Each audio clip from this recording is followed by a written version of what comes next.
क्यों बदनाम कर रहे हो अपने आप को एक आदमी की तानाशाही के चक्कर में? गाड़ी जान दो, गाड़ी जान दो। अभी नहीं जाएगी, क्यों नहीं जाएगी? क्यों नहीं जाएगी? बात करें ठेकेदार से जितनी देर क्या बोल रहे हैं? कब से क्या बोल रहे तुम? नहीं जाएगी, नहीं जाएगी कमल। नहीं तो क्या है ये इतना बड़ा हाईवे में एक मशीन है क्या? वो धामी की इतनी आफत आ गई कि एक मशीन, एक ही मशीन है उसके पास। कितनी देर से बंद है ये? मतलब लोकतंत्र का ऐसा गला घोटा जा रहा है कि यहाँ पे आदौ किसी के समझ में आ रहा है कि यहाँ पे एक गाड़ी की वजह से, एक ही वजह से एक जेसीबी।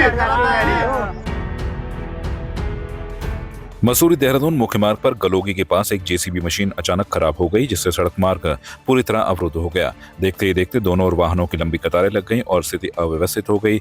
इस बीच यमुनोत्री विधायक संजय डोभाल भी अपने समर्थकों के साथ फंस गए, जो देहरादून में विरोध प्रदर्शन में शामिल होने जा रहे थे। चुनाखाला बैरियर पर पुलिस ने उन्हें रोक दिया, जिससे नाराज होकर विधायक ने खुद बैरियर हटाने की कोशिश की, जिस पर पुलिस से उनकी तीखी बहस हो गई। समर्थकों ने सड़क पर ही नारेबाजी और विरोध प्रदर्शन शुरू कर दिया।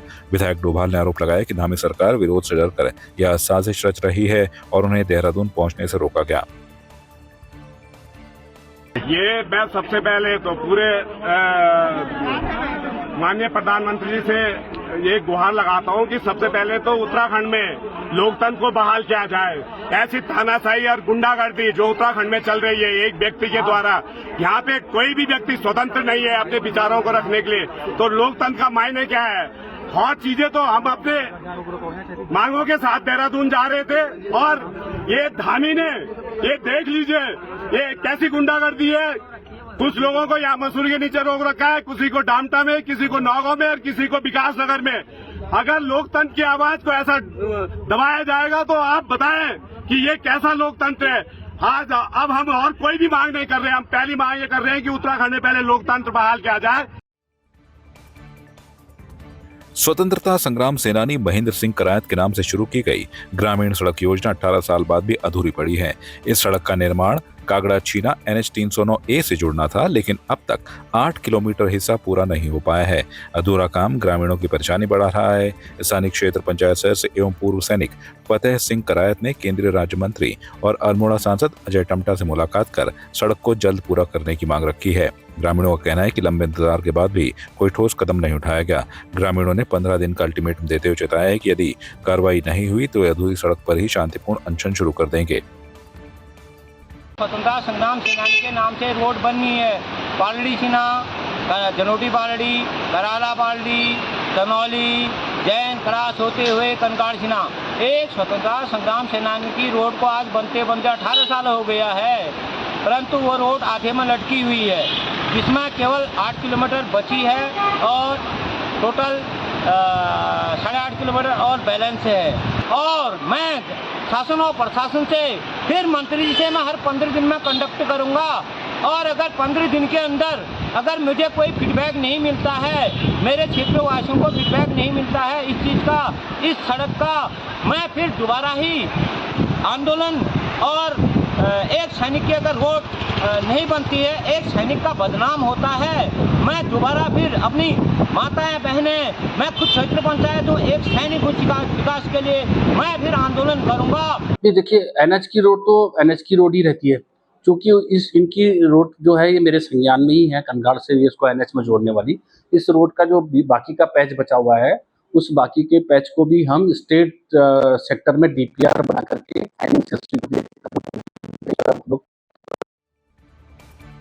नवरात्रि के पहले दिन क्षेत्र के मंदिरों में भक्तों की भारी भीड़ उमड़ी। बेरीनाग तहसील मुख्यालय से 10 किलोमीटर दूर उड़ियारी गांव स्थित नौलिंग बंजैण मंदिर में नवरात्रि की शुरुआत भव्य कलश यात्रा से हुई। गांव की सैकड़ों महिलाओं ने ढोल दमाओं और छोलिया नृत्य की ताल पर पूरे गांव में कलश यात्रा निकालकर मंदिर में भजन कीर्तन और पूजा अर्चना की। ये नौलिंग बंजैण देवता हमारे पूर्वज यहाँ पर लाए थे और सदियों से लगभग 200 साल तो हो ही गए, ऐसी तो हमें ही हो गए। उसके बाद 200 साल से लगभग ये पूजा हो रही है यहाँ पर। और पहले तो छोटे रूप में थी, अभी गांव वालों ने ये भव्य मंदिर बना दिया है। तो हमारी पूरे इलाके, पूरा गांव वालों से ये प्रार्थना है कि प्यार के साथ यहाँ पर आइए और अपने क्या कहते हैं, अपना दुख सुख जो भी है इससे बोलिए, क्योंकि यही करने वाला है, यही कराने वाला है। सभी क्षेत्रवासियों को, ग्रामीण वासियों को शारदीय नवरात्रि की हार्दिक शुभकामनाएं।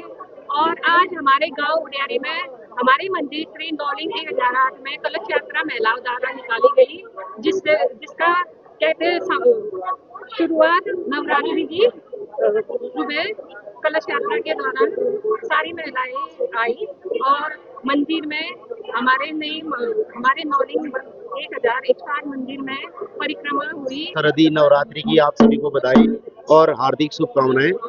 तो ये हमारे यहाँ शारदीय नवरात्रि बहुत प्राचीन समय से चली आ रही है, जिसमें हमारी बुजुर्ग लोगों ने यहाँ पर हरिला स्थापना और नौ दुर्गा स्थापना प्राचीन समय से करे आ रहे हैं, जिसमें सभी गांववासी मिलकर नौ दुर्गा की पूजा करते हैं। प्रत्येक दिन यहाँ पर हर अलग अलग राठ की बारी होती है, जिसमें सभी मिलजुल कर भोग का आयोजन करते हैं। भंडारा नित्य बना रहता है। 4 बजे आरती होती है। प्रथम दिवस से 10 हरे तक यहाँ पर नित्य ही आरती और भगवान की आराधना होती है, जिसमें खास तौर पर अष्टमी को दीप महोत्सव का प्रोग्राम यहाँ पर रखा जाता है और नवमी को यहाँ पर मेला आयोजन होता है। प्रधानमंत्री नरेंद्र मोदी के 75वें जन्मदिवस के मौके पर भारतीय जनता पार्टी के सेवा पखवाड़ा अभियान के तहत नागरिक चिकित्सालय खटीमा में स्वास्थ्य शिविर आयोजित किया गया। शिविर में बड़ी संख्या में लोगों ने स्वास्थ्य जांच कराई और उन्हें निःशुल्क दवाएं भी उपलब्ध कराई गई। कार्यक्रम का उद्देश्य ग्रामीण और शहरी क्षेत्र के लोगों को स्वास्थ्य सेवाएं सुलभ कराना और उन्हें जागरूक करना है। इस दौरान दिव्यांगजनों को प्रमाण पत्र और सहायता यंत्र भी वितरित किए गए। नगर पालिका अध्यक्ष रमेश चंद्र जोशी और जिला पंचायत अध्यक्ष अजय मौर्य ने कहा कि यह पहल स्वस्थ नारी सशक्त परिवार की दिशा में महत्वपूर्ण कदम है। हमारे देश के यशस्वी आदरणीय सम्मानित हमारे देश के प्रधानमंत्री नरेंद्र मोदी जी के जन्मदिन के अवसर पर हमारे पखवाड़ा के तहत सेवा पर्व के रूप में मनाए जा रहे सारे कार्यक्रम जो 17 सितंबर से 2 अक्टूबर तक निरंतर चल रहे हैं। प्रत्येक दिन कार्यक्रम थे और आज हमारे इस नागरिक अस्पताल खटीमा में हमारे देश में स्वस्थ नारी और सशक्त परिवार के रूप में आज का कार्यक्रम का आयोजन किया है और सभी यहाँ क्षेत्रवासी और सभी यहाँ ग्रामीण यहाँ उपस्थित हैं।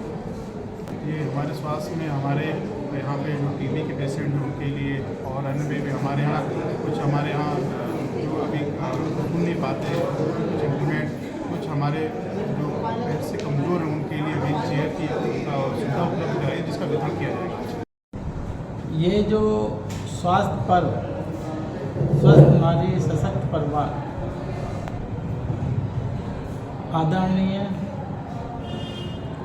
प्रधानमंत्री नरेंद्र मोदी के जन्म दिवस के अवसर पर उनके द्वारा उनकी सोच के द्वारा इस तरह के हेल्थ कैंप लगाए जा रहे हैं और इन हेल्थ कैंप में हर ब्लॉक में 1 कैंप लगना था, हमने हर ब्लॉक में 2 कैंप लगाए जिसमें कि सारी सुविधाएं, सारे स्पेशलिस्ट फैसिलिटीज़, सारी एनसीडी की जांच है, जिसके अंतर्गत आपका hypertension, diabetes, oral cancer, cervical cancer, tuberculosis और प्रेग्नेंट लेडीज़ एएनसी हैं उनकी पूरी जांच निःशुल्क पूरी है। इसमें दिव्यांग प्रमाण पत्र भी बनवाए जा रहे हैं, जो कि दिव्यांगजन जितने भी हैं उनके सभी के कवर हो जाए, सभी के प्रमाण पत्र बन जाए, इसके लिए इसमें पूरी व्यवस्था की गई है। देवप्रयाग विधानसभा क्षेत्र के कीर्तिनगर बाजार में जिला कांग्रेस कमेटी ने मुख्यमंत्री पुष्कर सिंह धामी का पुतला दहन कर भाजपा सरकार के खिलाफ जोरदार प्रदर्शन किया। यह विरोध उत्तराखंड में लगातार हो रहे पेपर लीक मामलों को लेकर किया गया। जिला अध्यक्ष उत्तम सिंह रसवाल ने कहा कि प्रदेश कांग्रेस अध्यक्ष करण माहरा के आह्वान पर यह कार्यक्रम आयोजित किया गया। उन्होंने आरोप लगाया कि डबल इंजन सरकार युवाओं के भविष्य से खिलवाड़ कर रही है और हाकम सिंह जैसे लोगों की मिलीभगत से भारी भरकम रकम लेकर बाहरी युवाओं को नौकरी दी जा रही है। ये ऐसा है कि ये सरकारी लीक हो चुकी है। जब किसी गाड़ी की टंकी फूट जाती है तो वो हमेशा लीक होते रहती है। ऐसे ही भारतीय जनता पार्टी की सरकार ये लीक सरकार है, हर चीज़ में इन्होंने लीक किया है। तो आज फिर से जो है पेपर लीक हुआ है। आज कितने हज़ारों नौजवानों का भविष्य इन्होंने चौपट किया है। और जो मुख्यमंत्री अपनी ताल ठोक के कह रहे थे बात को कि हम बिल्कुल नकल विरोधी कानून को हमने सख्ती से लागू कर दिया है और पूरे प्रदेश में जो है निश्चिंतता से रहिए, तो आज पुनः वही चीज़ उजागर हो गई है, जिसके कारण कि पूरे प्रदेश में हमारे नौजवानों का जो मनोबल था वो गिरा हुआ था। आज पुनः एक बार इन्होंने बेरोजगारों का मनोबल तोड़ा है। और ये सरकार, अब तो ये सरकार गद्दी में बैठने लायक रही नहीं है। अगर मुख्यमंत्री जी के साथ उनके पास जरा सा भी नैतिकता है तो उनको इस्तीफा दे देना चाहिए। तो मैं नक्सल विरोधी जो कानून है उसके बारे में बोलूँगा कि सरकार, भाजपा सरकार ने जब 2025 नक्सल विरोधी कानून बनाया तो बहुत इन्होंने प्रचार प्रसार किया कि अब आज के बाद कोई जो है नक्सल नहीं होगी, या नक्सल होगी तो दोषी को सजा मिलेगी। परंतु ये सरकार कानून बना के भी नक्सल करा रही है। तो पूरी सरकार 2025 के नक्सल विरोधी कानून के दायरे में आती है। मतलब जो आदमी नकल करा रहा है वही नहीं आती। पूरी सरकार जो है 2025 के कानून के तहत जो है दंडनीय है। इनको सजा होनी चाहिए, सरकार को ही सजा होनी चाहिए।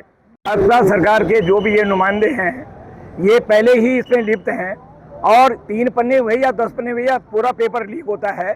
कोई भी परीक्षा ये सफल नहीं करवा पाए हैं। और कांग्रेस पार्टी ने आज प्रत्यक्ष में कृतज्ञतापुर पे ये जो पुतला दहन किया है, ये नौजवानों की पीड़ा है, ये बेरोजगारों की पीड़ा है। हम इस पीड़ा को समझते हैं कि आज पूरे उत्तराखंड के अंदर नहीं, पूरे देश के अंदर जो नौजवानों की स्थिति है, जो बेरोजगारों की स्थिति है, वो बहुत ही चिंतनीय है, बहुत ही दयनीय है। और इस परिप्रेक्ष्य में हम लोगों ने ये पुतला दहन का कार्यक्रम किया है। कांग्रेस पार्टी ने आज इस पर गहन चिंतन किया है कि जो उत्तराखंड का हमारा भविष्य है, नौजवान है, बेरोजगार हैं, इनके साथ में सरासर धोखा हो रहा है।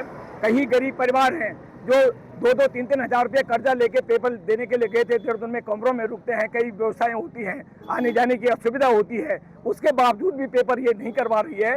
तो सरकार इसमें बिल्कुल फेल है, नाकाम सरकार है। और जो धामी सरकार है, हम ये कहते हैं ये पेपर लीक नहीं बल्कि पूरी सरकार ही लीक है। देखिए, सबसे बड़ी बात ये है कि पहले तो हमारे पहाड़ों में जिस तरीके का मौसम आप सब लोग देख रहे हो, लगातार जगह जगहों पर आपदाएं आ रही है। आपदा के होने के बाद भी हमारे प्रदेश के युवाओं ने पत्राचार के माध्यम से आयोग को भी और हमारी सरकार को भी ये बताने का प्रयास किया कि आप इस मौसम में पेपर ना करवाइए। उसके बावजूद भी सरकार ने और UKSSC ने कल 21 तारीख को पेपर करवाया और 11 बजे से पेपर शुरू होता है और 11:30 बजे पेपर बाहर आ जाता है। और बाद में प्रेस कॉन्फ्रेंस के माध्यम से आयोग मतलब छात्रों को, युवाओं को और हमारे प्रदेशवासियों को ये गुमराह करना चाहता है कि पेपर तो अपने आप ही बाहर आ गया। अरे क्या उस पेपर के पाँव है? मैं आयोग से पूछना चाहता हूँ, मैं इस सरकार से पूछना चाहता हूँ, क्या जो पेपर कक्षाओं के अंदर था उस पे पाँव लगे हुए थे जो वो अपने आप घूमने के बहाने से बाहर आ गया या पानी पीने के बहाने से बाहर आ गया? ये सरकार जो भाजपा की सरकार है, इसने हमारे प्रदेश में हमारे युवाओं के साथ लगातार ये खिलवाड़ करने का काम कर रही है। आज जिला कांग्रेस कमेटी देवप्रयाग द्वारा जिस तरह से भाजपा सरकार के राज में लगातार पेपर लीक हो रहे हैं, उसके विरोध में धामी सरकार का यहाँ पर पुतला दहन किया गया। साथियों, आपने देखा कि जब से भाजपा सरकार आई लगातार जो है पेपर लीक हो रहे हैं और उसके साथ साथ भाजपा सरकार, धामी सरकार कहती है कि हमने एक बहुत बड़ा कानून ऐसा बना दिया है कि अब पेपर लीक नहीं होंगे। लेकिन उसके बाद भी लगातार जो धामी सरकार के चहेते हैं और भाजपा के कार्यकर्ता और पदाधिकारी हैं, हाकम सिंह जैसे, वो लगातार पेपर लीक कर रहे हैं और धामी सरकार इस पर आंख बंद कर बैठी हुई है। ये बहुत चिंता का विषय है। एक तरफ सरकार कहती है कि हमने कठोर कानून बना दिया और उसके बाद लगातार पेपर लीक होकर उत्तराखंड के युवाओं के साथ जिस तरह से धामी सरकार खिलवाड़ कर रही है, वो घोर निंदनीय है। कांग्रेस पार्टी इसकी घोर निंदा करती है। उत्तराखंड अधीनस्थ चयन सेवा आयोग की स्नातक स्तरीय भर्ती परीक्षा के पेपर लीक मामले में भर्तियों का आक्रोश बढ़ता जा रहा है। ऋषि रिच एजुकेशन हब की निदेशिका शैलजा सिंह आर्य ने संयुक्त मजिस्ट्रेट दीक्षिता जोशी को ज्ञापन सौंपते हुए राज्यपाल, मुख्यमंत्री और आयोग अध्यक्ष से परीक्षार्थियों को न्याय दिलाने और मुआवजा आवंटित करने की मांग की। उन्होंने कहा कि 21 सितंबर को ही परीक्षा के दौरान सोशल मीडिया पर धांधली की जानकारी सामने आई, जिससे परीक्षार्थियों का मनोबल टूट गया। 21 सितंबर 2025 को उत्तराखंड अधीनस्थ सेवा चयन आयोग द्वारा वर्ष की समूह गौ लेवल की एक बड़ी परीक्षा आयोजित की गई थी, स्नातक स्तरीय परीक्षा, जिसमें पटवारी और लेखपाल का पद सम्मिलित था। लेकिन परीक्षा में कई सारी अनियमितता पाई गई हैं, जिसका लास्ट निष्कर्ष ये निकला है कि शायद पेपर लीक हुआ है, क्योंकि जो पेपर का टाइमिंग था वो 11 से 1 बजे तक का था। बावजूद उसके 11:35 पे वो पेपर व्हाट्सएप में वायरल हो चुका था। इस संबंध में परीक्षार्थियों के मन में काफ़ी चिंता भी है और काफ़ी दुख भी है, लेकिन इससे ज़्यादा अधिक आक्रोश है। इसी संबंध में बतौर ऋषि रिच एजुकेशन हब की निर्देशिका होने के नाते मैं आज अपने परीक्षार्थियों के साथ, कैंडिडेट्स के साथ यहाँ डीएम कार्यालय में आई हूँ, परंतु किसी सरकारी कार्य की वजह से डीएम साहब यहाँ पर उपस्थित नहीं थे, तो उनके प्रतिनिधित्व के रूप में हमने यहाँ पर एसडीएम महोदय को ये ज्ञापन आज सौंपित किया है।